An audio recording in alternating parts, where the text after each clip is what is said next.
എല്ലാവർക്കും നമസ്കാരം. നാളെയാണല്ലോ ഈ കൊല്ലത്തെ ക്രിസ്മസ്. ക്രിസ്മസ് ഒരു നല്ലൊരു ആഘോഷമാണ്. ലളിതമായ ഒരു ജീവിതത്തെ പ്രത്യാശ നൽകുന്ന ഒരു ആഘോഷം. അതുകൊണ്ട് എല്ലാവർക്കും അഡ്വാൻസ് മെരി ക്രിസ്മസ്. നാളെ പറ്റിയാൽ ക്രിസ്മസിൻ്റെ അന്ന് ഒരു മെസ്സേജ് കൂടി തരുന്നതായിരിക്കും. ഏതായാലും ഇന്ന് ഇത് എനിക്ക് നിങ്ങളോട് ഷെയർ ചെയ്യണമെന്ന് തോന്നി. ബൈബിൾ വായിക്കുമ്പോഴും ക്രിസ്തുവിനെ പറ്റി അറിയുമ്പോഴൊക്കെ നമുക്ക് വാസ്തവത്തിൽ ലളിതം സുന്ദരം എന്നുള്ളൊരു ചിന്ത നമ്മുടെ ഉള്ളിലേക്ക് വരും.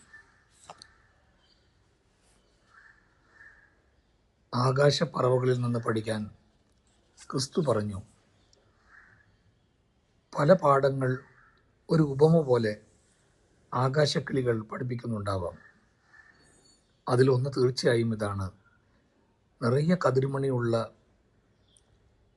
പാടത്തു നിന്ന് പോലും തൻ്റെ കൊക്കിലൊതുങ്ങുന്ന ഒരു കതിർ മാത്രമേ ഇന്ന് ശേഖരിക്കൂ. നിറയെ കതിർമണിയുള്ള പാടമാണ് ഭൂമി, എനിക്ക് ഒരു മണി മാത്രം മതി എന്നുള്ള ആ പക്ഷിയുടെ ദർശനം വാസ്തവത്തിൽ വളരെ ലളിതമാണ്. കണ്ടൻമെൻ്റ് എന്നൊരു വാക്കുണ്ടല്ലോ, ഉള്ളത് കൊണ്ട് ഓണം എന്നൊക്കെ പറയുന്നത് പോലെ അത്യാഗ്രഹമില്ലാതെ മതി എന്ന് പറയുന്നൊരു മനസ്സ്, അതാണ് വാസ്തവത്തിൽ ലളിതം സുന്ദരം. ചില ആൾക്കാരെയൊക്കെ കാണുമ്പോൾ നമുക്ക് സ്റ്റണ്ണിങ് സിംപ്ലിസിറ്റി കാണാറുണ്ട്. ഞാനൊരു സിനിമയിൽ കേട്ടൊരു ഡയലോഗാണ്: ജീവിക്കാനൊന്നും അധികം പണം ആവശ്യമില്ല, വളരെ കുറവായിട്ടും പണവും എല്ലാം മതി. പക്ഷെ നമ്മൾ മറ്റുള്ളവരെ പോലെ ജീവിക്കാൻ ആഗ്രഹിക്കുമ്പോഴാണ് പണത്തിൻ്റെ ഒരു ആർത്തി വരുന്നത്, പണത്തിൻ്റെ പ്രശ്നം വരുന്നത് എന്ന് ആ ഡയലോഗിൽ പറയും. ഞാൻ കേട്ട ഓർമ്മ. ഒരു സൂഫി ഗുരുവിനെ കാണാനായിട്ട് ഒരു സന്ദർശകൻ എത്തി. കസേരകളില്ലാത്ത ആ മുറിയിൽ നിന്ന് നിലത്തിരുന്ന് ഈ വന്ന ആൾ പരിഭവിച്ചു. അപ്പോൾ ഈ സൂഫി ഗുരുവിനോട് വന്ന ആൾ ചോദിച്ചു, ഒരു കസേരയൊക്കെ ആവാം. അപ്പോൾ ഈ ഗുരു ചോദിച്ചു, നിങ്ങളുടെ കസേരയോ?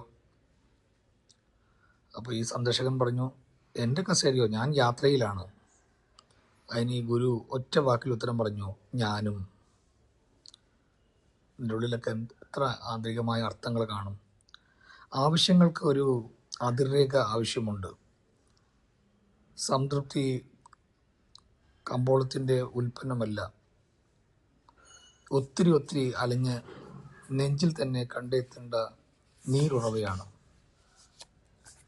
ജീവിതകാലം മുഴുവനും എന്തിനൊക്കെയോ തേടിയും നേടിയും അലഞ്ഞ ഒരു സേനാധിപൻ അവസാന നാളുകളിൽ ഇങ്ങനെ പറഞ്ഞു അത്രേ: ഒന്നോർത്താൽ വളരെ കുറച്ച് കാര്യങ്ങളെ ജീവിതത്തിന് ആവശ്യമുള്ളൂ. തുറന്നിട്ടൊരു ജാലകം, ധ്യാനിക്കാനൊരു പുസ്തകം, ധ്യാനത്തിന് കുറച്ച് സ്ഥലം, പൂപാത്രത്തിലെ പൂത്ത നിലകൾ, സ്നേഹിക്കുന്നതിന് ഒരാളുടെ കരം. ഇത്രയൊക്കെ മതി ജീവിതം അർത്ഥപൂർണമാകാൻ. വേറിട്ടൊരു ദർശനമുണ്ടാവുകയാണ് പ്രധാനം. ഒരു പൂവ് കൊണ്ട് ഒരു തോട്ടമുണ്ടാക്കുക, ഒരു ചിരി കൊണ്ട് കാർത്തിക ആഘോഷിക്കുക. ശേഖരിക്കാനുള്ള ഒരു അടിസ്ഥാന ചോദന ഓരോ മനുഷ്യനും കൂടെ കൊണ്ടു നടക്കുന്നുണ്ടെന്ന് നമുക്കറിയാം. വഴിയോരങ്ങളിൽ നിന്ന് ഓരോരോ സാധനങ്ങൾ ശേഖരിച്ച് മാറാപ്പ് നിറയ്ക്കുന്ന താളം തെറ്റിയ മനസ്സുകളെ ഇനി പരിഹസിക്കരുത്. എല്ലാവർക്കും ആവശ്യത്തിനുള്ളവ ഈ ഭൂമിയിലുണ്ട്. എന്നാൽ ആർത്തിക്ക് മതിയാവില്ല എന്ന് ഗാന്ധി പറഞ്ഞതിൻ്റെയും പൊരുൾ ഇത് തന്നെ. ഒരു കുഞ്ഞിനെ വിളിച്ചിട്ട് ഒരു ആപ്പിൾ അവൻ്റെ കയ്യിൽ വെച്ച് കൊടുത്തു. കുഞ്ഞ് ആഹ്ലാദം കൊണ്ട് തുള്ളിച്ചാടി നീങ്ങുമ്പോൾ തിരികെ വിളിച്ച് മറ്റൊരു ആപ്പിൾ കൂടി കൊടുത്തു. അപ്പോൾ കുട്ടിയുടെ തുള്ളിച്ചാട്ടം അവസാനിച്ചു. ഒന്നുകൂടെ തിരികെ വിളിച്ച് മറ്റൊരു ആപ്പിൾ കൂടി. ഇപ്പോൾ കുഞ്ഞ് പതുക്കെ പതുക്കെ കൈകളിൽ നിന്ന് ആപ്പിൾ വഴുതി വീഴുമോ എന്നൊരു ഭയത്തിൽ നടന്നു തുടങ്ങി. സ്വന്തം പരിമിതികളോട് വെറുതെ പൊരുത്തപ്പെടണമെന്ന് മാത്രമല്ല, അവയെ ഓർത്ത് സ്നേഹപൂർവ്വം പുഞ്ചിരിക്കാനും നമുക്കാകണം. അങ്ങനെ വരുമ്പോൾ ഒരു പുതിയ ദർശനം നമ്മിൽ ഉദയമാകും.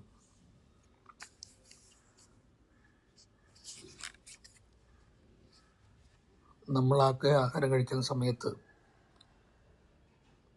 ഒരു പിടി ചോറ്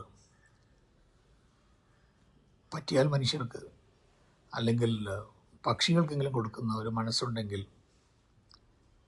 അന്നൊക്കെയാണ് നമ്മുടെ ഹൃദയത്തിൽ ഓണം, അന്നൊക്കെയാണ് നമ്മുടെ ഹൃദയത്തിൽ ക്രിസ്മസ്, അന്നൊക്കെയാണ് നമ്മുടെ മനസ്സിൽ റംസാൻ. ആഘോഷങ്ങൾ ഒരിക്കലും നമുക്ക് മാത്രമുള്ളതല്ല, നമ്മുടെ സമയം നമുക്ക് മാത്രമുള്ളതല്ല, നമ്മുടെ അറിവ് നമുക്ക് മാത്രമുള്ളതല്ല. എല്ലാം പങ്കിട്ട്, സ്നേഹം പങ്കിട്ട്, അറിവും പങ്കിട്ട് നമ്മൾ ജീവിക്കുകയാണെങ്കിൽ ക്രിസ്മസിന് മുൻപുള്ള ഒരു ദിവസത്തുള്ള ഈ ആഘോഷം എന്നും വലിയൊരു സന്തോഷത്തിൻ്റെ മുൻദിനമുള്ള ഒരു ആഘോഷമായി മാറും എന്നതിൽ സംശയമില്ല. സ്നേഹം. Thank you so much.